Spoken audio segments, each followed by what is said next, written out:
नमस्कार, मैं हूं आशीष त्रिपाठी और न्यूज 18 के सोशल मीडिया प्लेटफॉर्म पर एक बार फिर से एक वीडियो इसलिए लेकर आए हैं क्योंकि महाराष्ट्र की राजनीति में उठापटक है जारी। आखिर अब मुख्यमंत्री बनने की किसकी है बारी? अब क्या सतारा से वापस लौटेंगे एकनाथ शिंदे? क्या नाराज होकर एकनाथ शिंदे वहां गए हैं या फिर कुछ और काम उन्हें आन पड़ा था? नमस्कार, मैं हूं आशीष त्रिपाठी आपके साथ और इस वीडियो में हम बात करेंगे इन्हीं सवालों के जवाबों के बारे में। पहला सवाल ये कि मुख्यमंत्री कौन होगा? देवेंद्र फडणवीस मुख्यमंत्री होंगे, ये बात अजीत पवार ने समर्थन देकर और भी पुख्ता कर दी है। बीजेपी के पास सबसे ज्यादा सीट्स है और बीजेपी इस वक्त बड़े भाई की भूमिका में है, ये बात तो स्पष्ट हो ही गई है कि मुख्यमंत्री देवेंद्र फडणवीस ही होंगे। लेकिन इसके औपचारिक ऐलान की अभी कोई दूर दूर तक खबर नहीं है क्योंकि औपचारिक ऐलान किए जाने की वजह से हो सकता है कि जो समीकरण का ताना बाना है, संतुलन है, वो बिगड़ जाए। अब संतुलन बिगड़ने से पहले सब कुछ तय हो जाना बहुत जरूरी है। इसके लिए देवेंद्र फडणवीस ने फोन किया एकनाथ शिंदे को, जो महाराष्ट्र के सतारा में अपने घर गए हुए थे। और वहां जब उन्होंने उन्हें फोन किया, उनका हालचाल जाना, तो मीडिया को तो यही बताया गया कि देवेंद्र फडणवीस ने उनका हालचाल जाना और वो कब लौट रहे हैं ये सब बात हुई। लेकिन बात दरअसल ये हुई है कि आपका इस वक्त घर जाना, मुंबई छोड़कर जाना, ये अन्य संगठनों को, जो विपक्षी गठबंधन है, जो महाविकास आघाड़ी गठबंधन बना था, उसकी जो पार्टियां हैं उन लोगों में और कार्यकर्ताओं में एक नेगेटिव मैसेज भेज रहा है। इसलिए आप मुंबई में ही रहें। और संभवतः इस तरह की जो सूत्रों के हवाले से जानकारी मिल रही है, उसके बाद अब वापस लौटेंगे एकनाथ शिंदे और बातचीत होगी। और वो मीटिंग जो शुक्रवार को होनी थी और नहीं हो पाई, वो एक बार फिर होगी। उम्मीद है कि आज की तारीख में ये मीटिंग हो जाए। लेकिन अगर ये आज की तारीख में नहीं होती है तो आज जब एकनाथ शिंदे वापस लौट आएंगे तो उसके बाद ये मीटिंग बुलाई जाएगी। इस मीटिंग में मुख्यमंत्री जो कैंडिडेट होगा, जिसमें तीन जो सबसे प्रमुख चेहरे हैं, जिसमें देवेंद्र फडणवीस, एकनाथ शिंदे और फिर दादा अजीत पवार, इन तीनों ही को मौजूद रहना होगा और बड़े नेताओं को भी यहां बुलाया जाएगा, उनसे बातचीत होगी।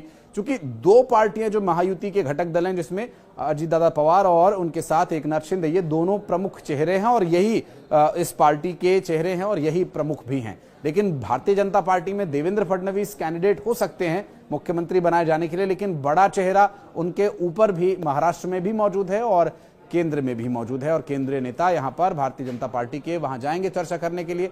और हो सकता है कि जेपी नड्डा जाएं यहां पर, या फिर खुद अमित शाह मौजूद रहेंगे, या दिल्ली से बातचीत होकर के फोन पर बात होगी और सारे जो सवाल हैं उनके जवाब तलाश लिए जाएंगे। लेकिन जो पेच फंसा हुआ था, वो पेच दरअसल इसलिए भी फंसा हुआ था कि जब एकनाथ शिंदे मुख्यमंत्री थे तो फिर वहां देवेंद्र फडणवीस को गृह विभाग दिया गया था और गृह मंत्री उन्हें बनाया गया था उप मुख्यमंत्री होने के साथ साथ। तो ये मांग उनके भरत गोगावले, जो कि शिवसेना शिंदे गुट के विधायक हैं, उन्होंने ये मांग उठाई भी थी कि आपको जब बीजेपी के उप मुख्यमंत्री थे तो गृह विभाग उन्हें दिया गया था, तो ऐसे में अब एकनाथ शिंदे को भी गृह विभाग ही दिया जाना चाहिए। तो मंत्रिमंडल के बंटवारे को लेकर जरूर खींचतान है, लेकिन अब एकनाथ शिंदे जब सतारा से वापस लौटेंगे तो इसका हल हो जाएगा और इस बारे में निर्णय ले लिया जाएगा। क्योंकि जितने दिन बीतते जाएंगे, 10-11 दिन से ऊपर का समय बीत चुका है, जितने ज्यादा दिन बीतते जाएंगे उतना ही नेगेटिव मैसेज जो है लोगों के बीच इसके विषय में जाएगा। और जो खींचतान, जो सिर फुटवल की बात महाविकास आघाड़ी सरकार में थी, अब वो यहां भी हो सकती है। इस तरह के लोग चर्चा करने कहीं शुरू न कर दें, इसके लिए भी यहां पर भारतीय जनता पार्टी समेत तीनों ही घटक दलों को इस बात में बहुत फोकस करने और बहुत ध्यान रखने की आवश्यकता है। क्योंकि जिन लोगों ने वोट दिया है और एक ऐतिहासिक बहुमत यहां महायुति की सरकार को दिया है, तो ऐसे में उन लोगों को अब लोगों के वोट का सम्मान करना चाहिए और जल्द से जल्द सरकार का गठन करना चाहिए। जब शिवसेना, उद्धव ठाकरे जब बीजेपी के साथ गठबंधन में थे, शिवसेना गठबंधन में थी, उस वक्त जो टूट का कारण बना था वो यही बना था कि मुख्यमंत्री मैं बनूंगा। और फिर बीजेपी ने 2.5 साल वाले फॉर्मूले तक को वहां उद्धव ठाकरे के सामने रखा था, लेकिन उद्धव ठाकरे उस पर भी नहीं माने, तो फिर अंततोगत्वा टूट हो गई। लेकिन यहां पर अगर टूट होती है, जिसकी संभावनाएं बहुत कम नजर आ रही हैं, लेकिन अगर फिर किसी भी परिस्थिति में टूट होती भी है तो भी बीजेपी के पास सरकार बनाने के लिए और भी बहुत सारे विकल्प हैं। तो ऐसे में बीजेपी यहां किसी भी तरह से दबाव में नहीं है, लेकिन बीजेपी के ऊपर जो एक साइकोलॉजिकल प्रेशर वो ये कि लोगों के बीच नकारात्मक संदेश ना जाए।